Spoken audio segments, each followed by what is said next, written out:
we will have positive or negative nth root of a, or positive or negative a to the 1 over n. So negative 2 times negative 2 is still a positive 4. And 2 times 2 is 4. So that's why we get a positive and a negative version.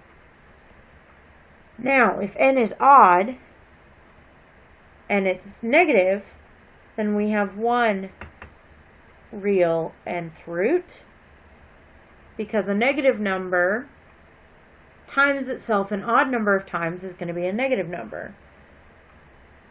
So we just get the nth root of a, which is the same as a to the 1 over n. Now if it's 0, we still only have one nth root, because the nth root, whether n is even or odd, of 0 is just 0.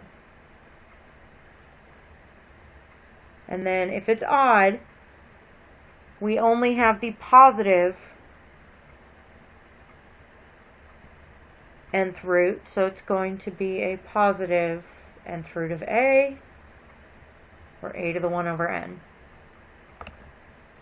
And this will make more sense once we do some examples. So, example 1. Find the indicated real nth root or roots of a. So, our index is 3, so that's the little number that goes above the radical, just like that. And our radicand, which is the number under the radical, is negative 216. So we have an odd index, so we look over here, and our radicand is negative, so we're here. So we're going to have one real root. So we're only going to have one answer.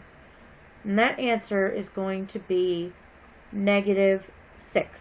Because negative 6 times itself 3 times, negative 6 times negative 6 times negative 6 is negative 216.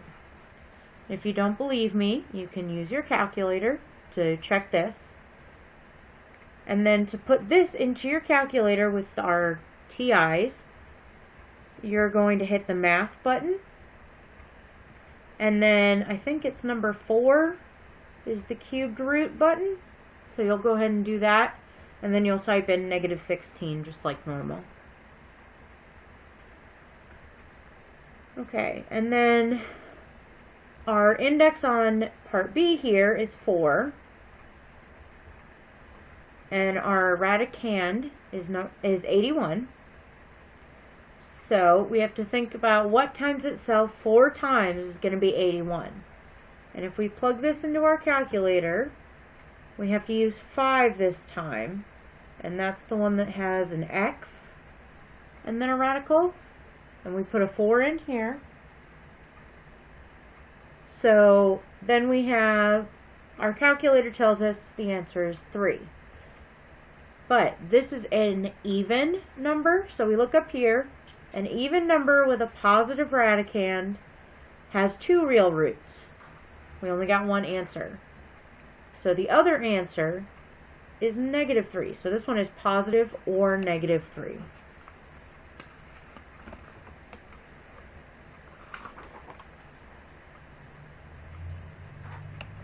Now, rational exponents. Let a to the 1 over n be the nth root of a, and let m be a positive integer. If we have a fractional exponent here, that's the same as the nth root, where the n is the denominator of our exponent, of a to the m power. Okay? Or the nth root of a, and then that to the m power. That's the same thing. And then if we remember our negative exponents, that means we put it in the bottom of a fraction. So that's all that means. So now we're going to rewrite each of these radicals as a rational exponent, and each of the rational exponents as radicals. So this one has a rational exponent, so we're going to rewrite it as a radical. So we have a negative exponent, which means we're going to put this in the bottom of a fraction. So 1 over 9 to the 1/2. Now 9 to the 1/2 is the same as the second root of 9 to the first, which is the square root of 9, which is 3, or, as we talked about on the previous page, negative 3. So this one is plus or minus negative 3, if we solve it all the way out. Okay? This one is a radical, so we are going to rewrite it as a rational exponent. So it is going to be 4 to the 1 over 3. Okay, this 4 is to the first power here. So that 1 stays here. And then our index here becomes our denominator. So 4 to the 1/3. This one, our 3 becomes our index. And our b and the squared power become our radicand. And then this one is just that backwards, so we get c to the 12 over 5.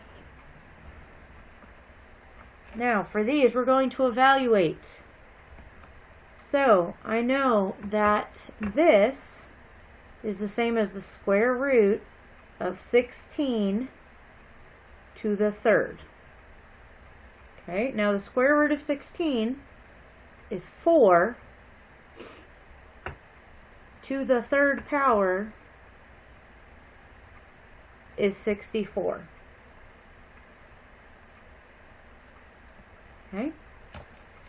This one is 1 over, because we have a negative exponent, 32 to the 3/5, which is the same as the 5th root of 32 to the 3rd.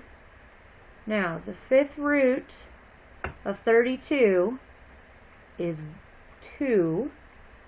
And then we take that to the 3rd power, so we get 1 over 8. And then this one does not turn out to be a clean number. So this is the same as the 5th root of 9 to the 3rd. And that's never going to be a pretty number. So we're just going to put in our fraction.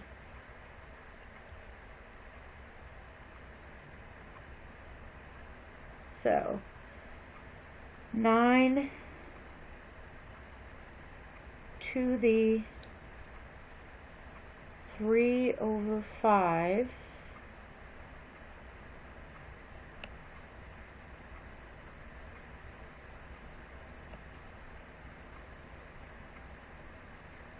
is 3.737 and so on, but I'm just rounding there.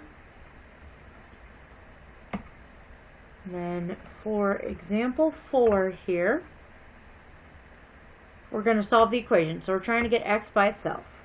So first thing I need to do is divide by 4.